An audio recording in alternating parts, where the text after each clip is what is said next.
Hello students, welcome to my channel. आज मैं आप सबको our casuarina tree written by Toru Dutt explain करूंगी। ये पोयम उनकी लाइफ का बहुत ही इमोशनल और बहुत ही कनेक्टेड पोयम है उनकी लाइफ का। यहाँ पे वो एक ट्री को सिंबलाइज कर रही है, कैजुअल ट्री।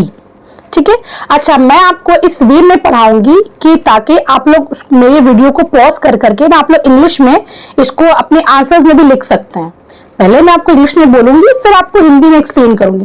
तो इससे क्या होगा ना, आपके लिए आसानी होगी।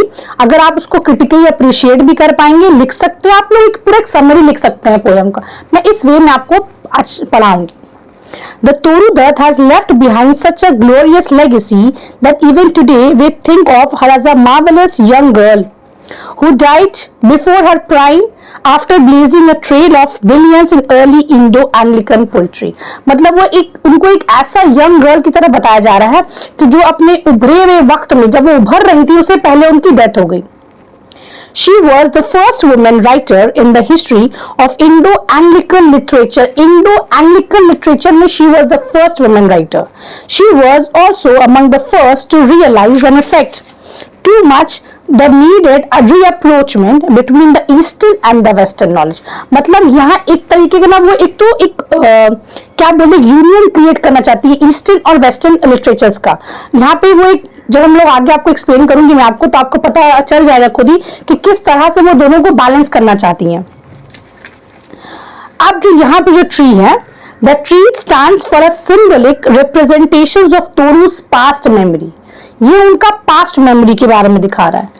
Apparently, it symbolizes the rich traditions of Indian culture and philosophy which played an important role in shaping the poetic and aesthetic sensibility of the poets।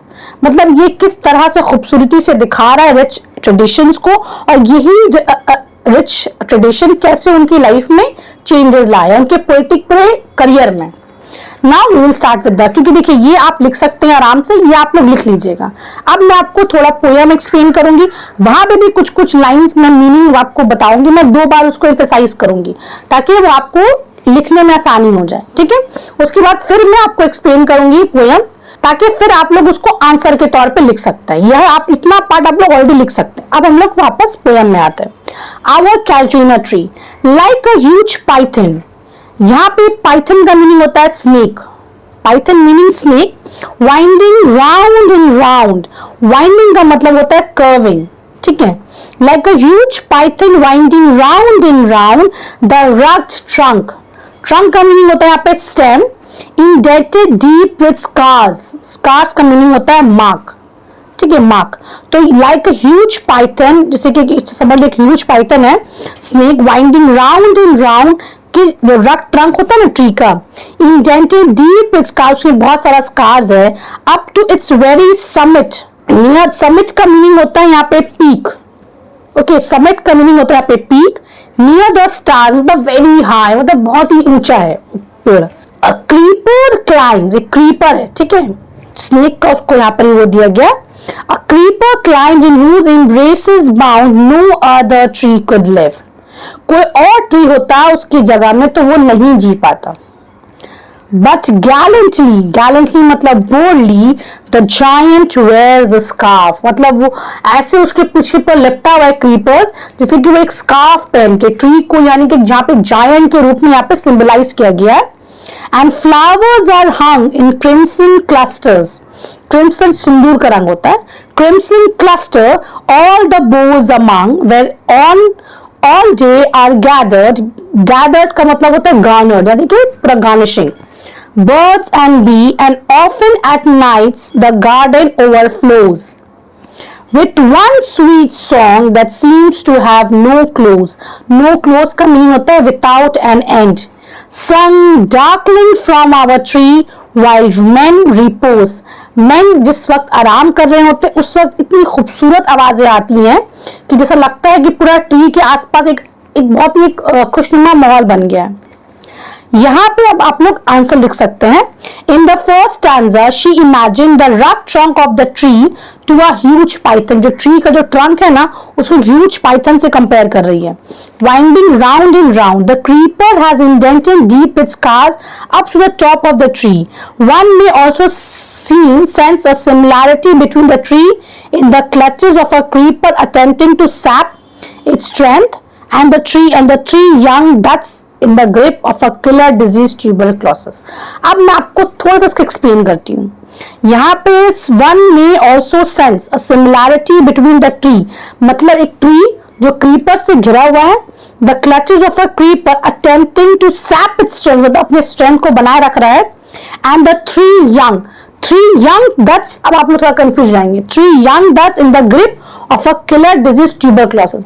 अब मैं आपको थोड़ा सा इसके पास में लेके जा रही हूँ। यहाँ पे पास में कुछ ऐसा सीन है कि तोरू दत्त के लिए ये ट्री इतना इसलिए इंपॉर्टेंट है कि इसी ट्री के नीचे वो अपने भाई बहनों के साथ खेली थी, अब्जू और हाँ ये ट्री इसलिए तो ज्यादा इंपॉर्टेंट है क्योंकि यही ट्री के नीचे अब्जू एंड अरु, ठीक है, अब्जू उनके भाई और अरु उनकी बहन के साथ वो खेल के बड़ी हुई है। उनका नाम था तोरू। क्या होता है कि उनके भाई बहनों को और उनको भी ये बीमारी हो जाती है, वो तो बच जाती है पर उनके भाई बहन बच नहीं पाते। इसीलिए ये ट्री इतना ज्यादा उनको दिल से बहुत, मतलब उनके लिए बहुत क्लोज है ये ट्री, क्योंकि इसी ट्री के नीचे जो है वो अपनी बचपन गुजारी है खेलते कूदते। आज उनके भाई बहन तो नहीं है, तो इनडायरेक्टली ट्री को सिंबलाइज करके वो अपने भाई बहनों को हमारी नजर में हमेशा के लिए इमॉर्टल करना चाहती हैं, ठीक है। तो वही बात, क्योंकि जैसे ट्री खुद को लड़ रहा है ना, उनके भाई बहन नहीं लड़ पाए इस बीमारी से। Toru says the flowers of the tree are hung in crimson cluster, ठीक है। Toru tells us that her cashew tree, a heaven for the winged birds and insects, is almost visibly alive। ऐसा लग रहा है कि अभी भी जो ट्री है ना उनके लिए पूरा जिंदा अलाइव है। Alive with the buzz of bees and with the chirping of birds, मतलब अलाइव किस तरह से, उनके बीज हैं, उनके आसपास बर्ड्स है। This song sung from the tree soothes its listeners। जो आवाजें जो आ रही है ना ट्री के आसपास, वो लिसनर्स को बहुत ज्यादा प्लीज कर रही है, ठीक है। And has a tranquilizing effect on men who relax and rest as the bird sings। तो बहुत ही tranquilizing और बहुत ही mental peace देता है। जो listener जो सुन रहे होते हैं रात में, उनको काफी mental peace होती है ये आवाज सुनकर। तो I hope till this आप सबको डाउट्स क्लियर है। अगर फिर भी आपको कोई डाउट्स है, कोई वर्ड्स या मीनिंग समझ में नहीं आई, तो आप प्लीज मुझे कमेंट कर सकते हैं। और हाँ, a very special request to my non-subscribers, please subscribe to my channel. अगर आपको मेरा पढ़ाना पसंद आता है और अगर आपको उससे थोड़ी भी वैल्यू मिलती है तो ये आपके लिए तो फ्री है, बट मेरी उससे बहुत मदद हो सकती है। तो प्लीज आप लोग देख सकते हैं यहाँ पे मेरी नॉन सब्सक्राइबर्स और सब्सक्राइबर्स के व्यू में कितना ज्यादा डिफरेंसेस है। तो अगर आपको लिटरली मेरा पढ़ाना पसंद है तो please press the like button and please subscribe my channel and please press the bell icon to get instant notifications of all my videos. Thank you. Now let us continue. When first my casement is wide open thrown। When first क्या meaning होता है पे? First work in the morning, जब पहला वो काम करती हैं। My casement is wide open thrown at dawn। dawn मतलब early। My eyes delighted on it rest। Dilated मतलब प्लीज, मेरी आंखें जो है वो बहुत प्लीज हो जाती थी। जैसे मैं खिड़की खोलती थी, मेरी आंखों के सामने जो ये मंजर होता था, इसको देख के मैं बहुत प्लीज हो जाती थी। Sometimes and most in winter on its crest, crest का मीनिंग होता है top peak, a grey baboon यानी कि ओल्ड मंकी, ओके। ग्रे मतलब ग्रे यानी कि ओल्ड हो गया, वो grey baboon sits statue like alone. Statue का मीनिंग होता है आइडल, अलोन का मतलब होता है विदाउट एनी कंपनी, किसी बिना कंपनी के। वॉचिंग द सनराइज, क्या देखता है वो सनराइज को, कितना खूबसूरत नजारा होगा कि ठंडा का टाइम है, बहुत कड़केदार ठंड पड़ रही है और उसके बाद ग्रे बबून जो वो सूरज की रोशनी मतलब सनराइज का वो वेट कर रहा है। ये मोमेंट जो है वो ये सब चीज तोरू अपनी आंखों से देख रही है और अभी वो बहुत दूर है, तोरू अभी फ्रांस में, पर ये सारा चीज जब वो लिख रही होती है उनके सामने, ये सारा पिक्चर्स क्रिएट होता है वापस से। और वो कितनी ब्यूटीफुली फिर इसको लिखी और एक्सप्लेन किया था कि एज अ रीडर हम लोग भी उस दौर पे चले जाते हैं जिस दौर को ऑलरेडी तोरू दत्त खुद विजुअलाइज कर रही हैं, आज हम लोग भी विजुअलाइज कर पा रहे हैं। watching the sunrise while on lower boughs, lower means lower boughs यानी कि large branches, his puny मतलब little, offspring यानी कि मतलब children, leap मतलब jump with joy, about and play मतलब उनके छोटे जो ब्रांच, वो तो सबसे ऊपर है, उनके छोटे जो नीचे के हिस्से में उनके बच्चे जो वो खेल रहे होते, जंप कर रहे होते, play, and far and near kokilas hail the day, kokilas hail मतलब वेलकमिंग द डे, मतलब वो लोग, कोकिला जो है, सूरज हो रहा है ना, डूब रहा है, तो कोकिला जो अपनी आवाजों से सूरज को बुला रही है, वेलकम कर रही है एक नई दिन का, एक नई शुरुआत का। एंड टू दे पास्चर्स का मीनिंग होता है ग्रासलैंड्स, वेंट का मतलब होता है more, our sleepy cows and in the shadow मतलब जो हमारे स्लीपी काउज है वो पास्चर्स मतलब जो वहां पर जो हरियाली होती है वहां पे, and in the shadow on the broad tank मतलब pond, cast by that whore मतलब old tree so beautiful and vast, the water lily spring मतलब bloom, okay, like snow in mass का मतलब होता है कलेक्ट, ऐसा लग रहा है कि जो लिलीज जो है ना वो पॉन्ड के आसपास ऐसा लग रहा है कि पूरा स्नो से गिरा हुआ है, मतलब इतना खूबसूरत डिस्क्रिप्शन है पूरा। अब यहाँ पे हम लोग मीनिंग में आते हैं ताकि आप लोग उसको लिख पाए। The second stanza is replete with the pictorial and visual imagery of the tree, मतलब किस तरह से हम लोग विजुअलाइज कर सकते हैं ट्री को, and the grey बबून and on his offspring, ये पूरा डिस्क्रिप्शन है। In winter, a grey baboon used to sit on one of the branches of the tree watching the sunrise. On the lower branches, the offspring of the baboon used to leap about and play. Gradually, as the sun rises, the kokilas begin to greet the day with their song, and a mesmerized Torudat watches sleepy cows that have not yet shaken off the lethargy on their way to pastures. मतलब अभी उन लोगों को जाना है pastures अपना चारा खाने के लिए, पर अभी वो लोग नींद में, स्लीपी काउस जो हैं, और अभी वो लोग अपना उसी मूड में, अभी नींद में ही है वो लोग का गुड मॉर्निंग नहीं हुआ वैसा। The beauty of the tree is no more than an added gift. Its actual importance lies in the fact that it is a part of Dutt's existence. ये Dutt का existence से बहुत ज़्यादा connected है। A reminder of family ties, एक उनका family का ties bonding, of the warmth shared by the three siblings.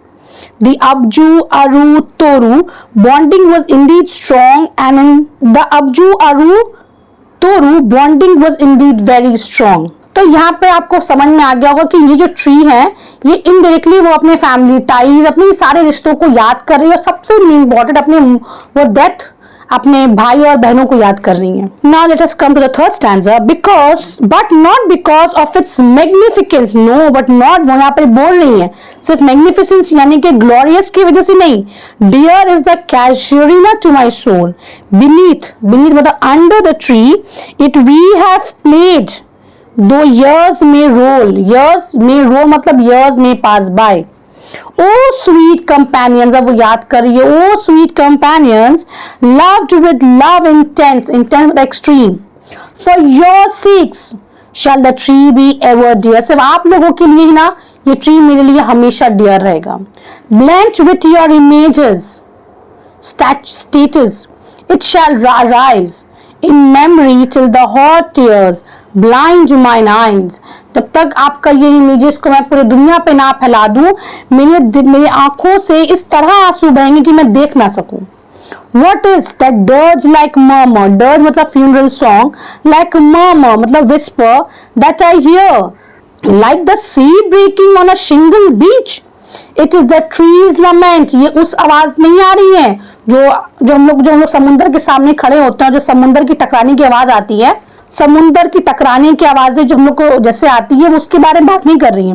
ये कह रही है it is a tree laments and every speech that's happily to the unknown land में reach. Happily मतलब jump, unknown land मैंने आपको पहले कहा था कि तोरू तो अभी फ्रांस में, जो फ्रांस अभी उनके लिए अननोन है जो land, that happily to the unknown land में रीच। अननोन का यहाँ पे मीनिंग हो रहा है कि वो लैंड जहाँ पे वो अभी मौजूद है, यानी कि फ्रांस में। अब मैं आपको इसका मीनिंग एक्सप्लेन कर रही हूँ, आप लिख सकते हैं। Because it is splendid the poet doesn't love the tree but because her childhood memories are associated, क्योंकि उनकी बचपन की यादें हैं। years may pass but when they were young and played under this tree has remained still, आज भी उनके दिमाग में वो याद है, उनके दिलों में वो यादें बरकरार हैं, चाहे जितनी भी वक्त गुजर जाए। It is sweeter because her companions also played under it. ये sweet क्यों है ये tree? क्योंकि आज उनको याद है कि उनके भाई बहन भी इसके नीचे खेले हैं उनके साथ। Remembering those days she becomes sad. Even cheeks turn wet because of tears. ठीक है? The tree seems to be weeping as well. उनको लग रहा है कि ट्री भी उनके साथ साथ रो रहा है, उनके इस गम में उनका शरीक है। As if it is shedding tears and wailing, it becomes spirited, यानी कि unnatural। यहाँ पे जब वो ये लाइन्स बोल रही है ना, it is a tree's lament and every speech, ये दिखा रहा है कि वो ट्री को एक unnatural बता रही है। ठीक है? Spirited यानी कि it turns horrible. The unnerving and unusual feeling of the poet suggests something supernatural. It is an effort of the poet perhaps that through the tree she wants to find sympathy. मतलब tree के through वो हम लोगों से भी sympathy चाहती हैं, जिस तरह वो अपने भाई बहनों को मिस कर रही हैं। She imagines pains and pity may reach to unknown land. वो ये चीज को उम्मीद कर रही है कि उनका जो तकलीफ है वो unknown land तक भी पहुंचे, यानी कि जो वेस्टर्न कंट्रीज है, जो आज उनके बुक्स पढ़ रहे होंगे, उनके पोएम ये पढ़ेंगे तो वो लोग भी इस चीज को एहसास कर पाए। Not only Indians, not only from Indians that she wants sympathy, but she also wants sympathy from the Western peoples also. In this way only she blends the culture of India and the Western countries, and from the East and the West. In this way only, मैंने आपको बताया था ना कि वो एक east और waste को एक करेंगे इसी तरह से, क्योंकि हम लोग दोनों ही उनके पोएम्स पढ़ के उनके ऊपर सिंपैथी कर रहे हैं, यानी कि एक प्लेटफॉर्म में आके हम लोग दोनों एक तरह सोच रहे हैं, वेस्टर्न लोग भी और ईस्टर्न लोग भी। Thor who had lost her brother and sister very early to their memories are referred here. वो उनको पता है कि उनके भाई बहनों को बहुत अर्ली ही खो दिए। Oh sweet companions, loved with love intense, for your sake shall the tree be ever dear.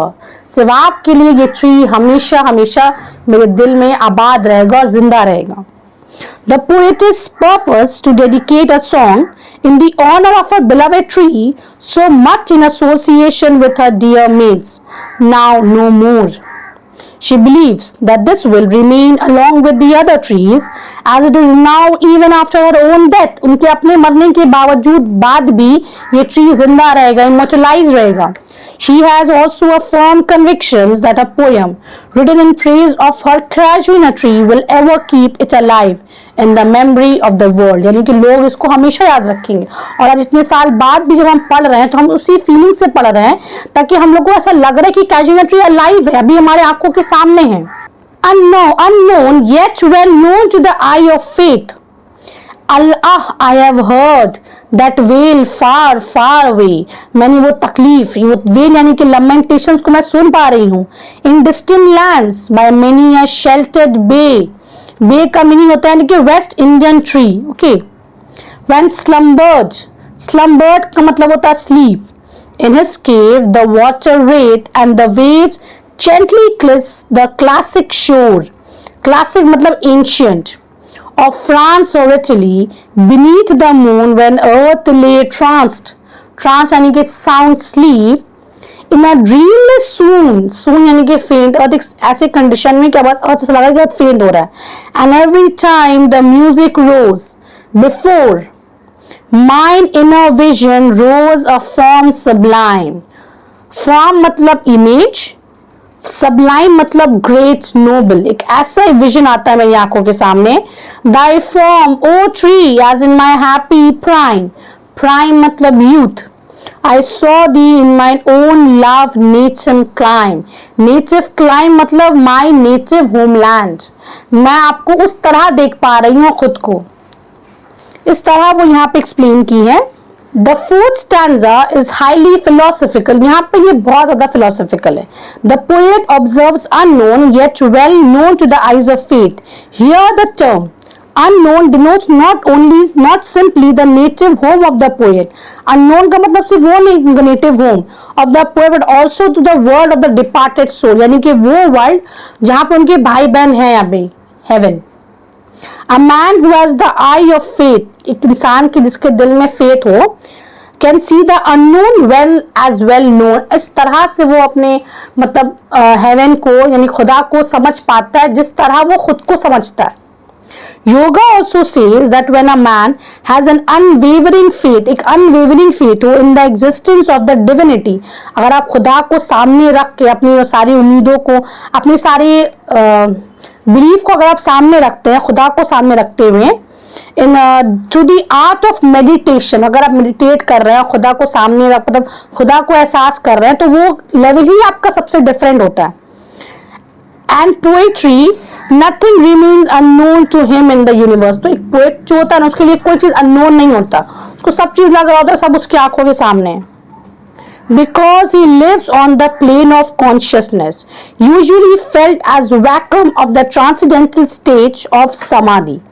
This is what exactly Toru Dutt feels here. यही same feeling उनको आज हो रहा है. Interestingly, Toru's mystical and spiritual approach to poetry is centered to her profound knowledge of great Sanskrit epic and scriptures. यानी कि Sanskrit epic और scriptures से उनको बहुत ज़्यादा help मिली ताकि वो poetry जो लिख रही है वो सब उसकी झलकी है. The music which Toru refers here is not an ordinary music which we hear in our day-to-day life. It is the music of the soul, आत्मा. आत्मा का म्यूजिक है. Which once it is attained never dies. एक बार अगर आप अपने आत्मा से मिल लेते हैं तो आपकी आत्मा कभी खत्म नहीं होती. And continues to vibrate with the highest perseverance. Perseverance का स्पेलिंग होगा यहाँ पे BERCIPIENCE.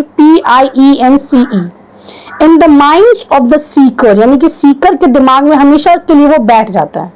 Toru Dutt is not like the skylark or Shelley, the scorner of the ground, but she is the skylark of Wordsworth, a pilgrim of the sky, and does not despise the earth where cares abound. वो despise नहीं कर, she does not hate the earth. Okay. I hope यहाँ तक जो मैंने आपको explain किया है word to word आपको clear है. Even जो मैं आपको explanations भी दे रही हूँ वो भी आप लोग लिख सकते हैं. Therefore, I fain, I glad would consecrate a lay.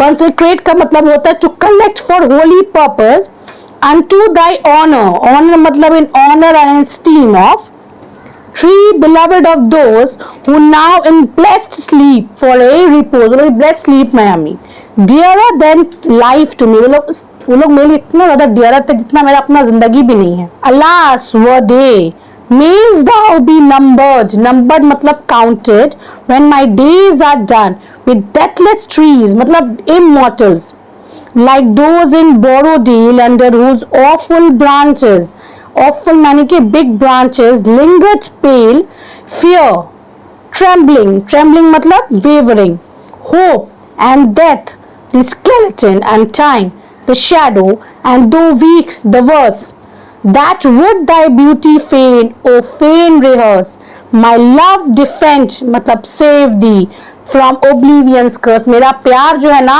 oblivions यानी कि after sometimes all it is forgetting. oblivion's यानी कि आपके मरने के बाद आपको कोई याद नहीं रखता.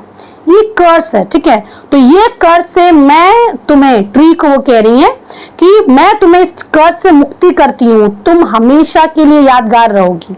Now continue to the explanations. At the end of the poem, she absolutely transcends the mortal, materialistic and mundane frame of mind and attains the power of love to overcome the negative forces. वो power of love उनके पर इतना ज़्यादा हावी हो चुका है that she has overcome. अब उनके दिल में कोई negative forces नहीं है. Negative forces of life like death, darkness, terror and fear. In this stanza, the words and the phrases like trembling hope, love, death, the skeleton, the oblivions are very suggestive. She means to say that a man of unflinching love and devotion never fears the blow of death. जैसे हमारे soldiers इतनी ज़्यादा धरती माँ से मोहब्बत करते हैं कि वो लोग अपनी जान देने के लिए एक मिनट भी नहीं सोचते हैं. बस उनको वो प्राइड के लिए वो लोग तड़पते हैं कि वो प्राइड उनको होना चाहिए, एक शहीद होने का प्राइड, और उसके बाद उनको पता है कि खुदा भी उनको इस चीज के लिए बहुत ज्यादा वाहवाही करेगा। तो जैसे उनको डर नहीं होता ना, वैसे ही यहाँ पे तोरू का कोई डर नहीं है। तोरू does not express any desire to fade far away and dissolve. Their casual tree does not make her long for easeful death. उनको नहीं चाहिए आराम वाला death. Instead, even though it is timeless, mocks the transience of human world. Timeless बना दी है वो, यानी कि दुनिया तो कभी ना कभी खत्म हो जाएगा. The tree is to her a support, a reminder of the joy she once experienced with Abju and Naru. वो जो वक्त जो उन्होंने एक्सपेंड किया अपने भाई बहनों के साथ, ये उसी का रिमाइंडर है. So in the final stanza, Toru Dutt aware both of the joy she once experienced with Abju and Aru. तो वो सारे मोमेंट जो अपने भाई बहनों के साथ वो बिताई हैं, वो सब उनको याद आता है. The pain of bereavement gets transformed into lofty sense of gratitude. अब वो एक जो तकलीफ था ना, वो gratitude में बदल जाता है, which assumes the notes of blessings for the tree for whom she wishes a long life. अब वो दुआ कर रही है कि उनका ट्री को एक long life मिले. That would place it among those very few trees which still stand upright in places like Borrowdale.